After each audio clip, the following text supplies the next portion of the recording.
So I've made a major design error in relation to the building of my simulator, and I don't want you to make the same mistake. Let me take you to the 3D model and talk you through it.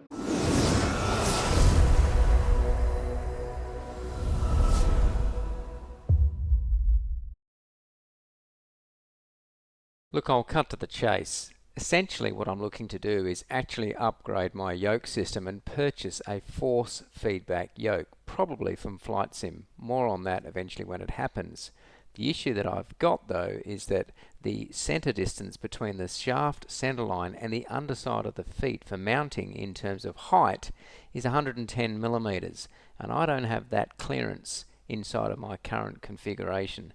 That means there's going to be some modifications, and probably a few of them, to the sim. If you can see here, I've actually created a model of the FliteSim CSL60 and checked its dimensions to make sure that it's dimensionally accurate per the drawing that they provide off their website. Leave a link in the description below. The way I've set this model up and to explain it to you, what I'm going to show you now is exactly the problems that I will face, how I've overcome them, and I'll take you through that. But exactly, if I was to now bring this in, and it will take you through piece by piece actually what needs to change in order to make this, and the big lesson that I've learned, and hopefully we'll be able to pass on to yourselves. So I've cleaned up the model a little bit here already, so I've taken a fair bit off in relation to it. I've taken off the screens, I've taken off a lot of the cladding and so on, and really just try to sort of free it up so you can see exactly what I'm about to do. So what you're looking at here is the back of my model. It's got the dual configuration there at the moment, obviously with the mechanical links, and I've got the CSL60 off to the back here at the moment. What I've done is I've deliberately lined it up in that plane there, in that vertical plane there, and so we're just going to slide this thing in. The other point of note of reference is the dimension between the back of that yoke there and the front here. It's 136 millimeters in the closed position. That's important because of clearance on the panel itself, and I'll take you through that in a moment. Let's now bring this yoke in, and I've got it obviously correctly level, so it's level as if it was to be placed on this board here. So what we'll do now is we'll slide this thing in and then have a look at it. Okay, so the back of the yokes are all now removed, and as you can see, all I've left there is simply, as I think it's a 12 millimeter piece of MDF, and we're now going to move this CSL60 along that axis and see where it lands, basically leaving the frame where it is. So we'll do that now, and then I'll come back and we'll have a look at what we're dealing with. Okay, I've now shifted it in, as you can see. Now obviously the first problem is it hits the back plate here. Okay, so there's a piece of MDF that's the back of the support, so relatively straightforward. We could probably just run a cut around that. So there's the first point. Okay, we've got to basically take that away. So let's take that away and then see what else we're dealing with here. Okay, with this in position, you can now probably see where the problem is. So it lands okay on that. The way that my panel's designed, I've got a split piece through here, so that wouldn't necessarily be a problem because I can make a new piece of this and extend it through to there, so without getting complicated. But the main issue is here. There it is there. As you can see, that's where the yoke should be coming out of, and it's not. It is considerably higher. So fundamentally, there are two ways you can achieve this to resolve this. You either pick the frame up, pick the panel up, or you lower the frame that's there. The panel itself sits pretty much in the right location in a vertical plane, so it's not really to be moved. So what that leaves me with is that I need to move this support through here and lower it down, and that's going to introduce some problems. Let's get this lowered down and where it should be, and then we'll introduce and show you where the other issues lie. Okay, I've now got that dropped into position and I've lowered down the frame, as you can see. So let me show you the problem. Look at that. So I'll show you, hopefully you can see it there. If I zoom in, there's my current center console, and the timber of the frame is going to foul with it. It's going to hit now.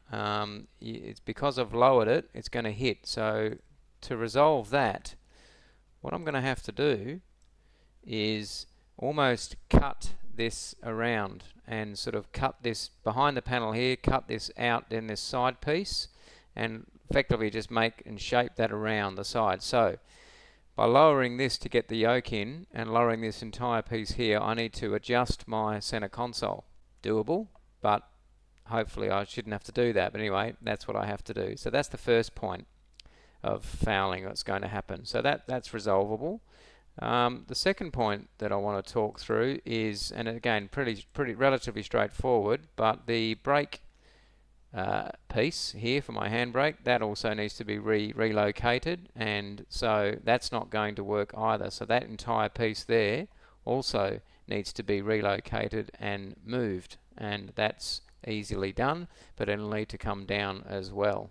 As you can see, I've taken away a bit more of the detail, but obviously this feet needs to land somewhere, so what I'll probably do is that whole piece that I'm highlighting at the moment, I'll redo that and actually extend that out. So what I'll end up with is a complete new one here, but I'll show you what a complete new one would look like and how that would introduce more problems as well. So I'll just extend this piece out.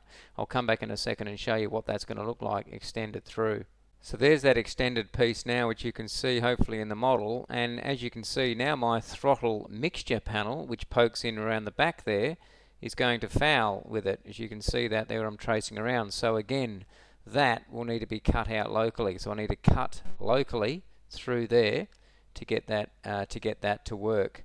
As I go through the other panels that I've got, my little storage compartment off to the right there, as you can see, this piece is now poking through it as I come around the back. So I'm going to either A, cut around this, or B, reshape this and re-3D print this and make this a shorter box. So I think what I'll end up doing is just bringing that box in further, recutting that as well. So there's another one to be done. It would appear, looking at the model here, that the flaps panel and the flaps piece is going to be okay and there'll be sufficient clearance. So that's that one there. So we come around the back here now. You can see around the front, seems to be all okay. The other one that I checked is, and I'll show you this now on the front, there's the ignition barrel there, and you can see you've got what appears to be, well, it's not appears, it actually is the front of the foot of the CSL yoke. It's in the line of fire, I believe, of my ignition barrel. So if I turn that upside down, there's the foot there, and that ignition barrel was coming through there. So we'll just check what that distance is, but if that's anything less than 80 millimeters, that in itself, because of the barrel length, is going to foul, and so that would need to be adjusted. So let's have a look at that. I'll come back to you and let you know what that was. As fate would have it, that distance is 67 millimeters. So by putting that ignition barrel back through there, that is going to hit the back of this. Now, you're not going to be moving that anymore because that's where it needs to sit. We can't move it back that way any further to increase the gap because the yoke is in the final position, in the closed position, to give sufficient clearance off the front of the panel. So how are we going to fix that one? Well, the way that we're going to fix that one is we're going to re-3D print this particular item and pick that up and take it up that way so we can get it out of the way of that particular foot there. The other thing I wanted to note as well is the potential later on down the track to actually put in another yoke as well. So I want to make sure that I've got that sufficient board there to do that and make sure that that's actually going to work. So here we are now with the completed model. Let me show you piece by piece exactly what has changed or what will need to change in order to make this work. Center console will be cut down at the back there, as you can see. So I've just taken that panel down and then just have to cut that top panel back. That's the first point. While I'm at the back here, that Bodner mounting bracket used to be at the top there. That can't happen because that cross beam's in the way. So I'll shift that around to the side. That's that point there. The parking brake, so that needs to be remounted. So that's a fairly straightforward one. Just bring that down and remount that underneath. That's okay. New board down. That'll be fine, but I'll obviously need to make sure I cut that out through there, which will be okay. You can see the back plate here. I've cut a big space out of the back of it, which is okay. You know, you can see there through there, but that's just going to be like a big opening now, which will be fine and provide me with plenty of clearance on the back, as you can see that there. This, if you like, storage, little small storage box, or I call it glove box, or whatever you want to call it, that's going to have to be 3D printed and shortened up, so I'll just create a new one of those, which will be fine. And then that'll fix that bit there. The only reason I use that is really just to place my controller for the butt kicker, so that's fine and that'll work perfectly. Ignition barrel here, if you notice now, if I go directly to a front view, I don't have that issue where it's going to foul. So picking that up there will actually give me clearance, so the ignition barrel will not foul with, you can't see it unfortunately, but it will not foul. I could probably do it from that direction. There you go, you can probably see it through there. It will not foul with anything, because that's about 80 millimeters long. So you can see, fair bit of modification to do just to get a yoke in. So the key learning with all of this is to make sure that you've got sufficient clearance between the center line of the yoke shaft and the mounting position feet itself. FliteSim is 110 millimeters. My recommendation is to probably go for 150 millimeters, and then that way you can always locally pack it up if you need to. Well, I hope that video was of some use to you. If you did like it and got some benefit, please hit the like button, and if you haven't subscribed already, feel free to do so. And I will catch you on the next one. Bye for now. Look, I'll cut to the chase. Basically what I want to do is actually upgrade my primary yoke, and probably for that.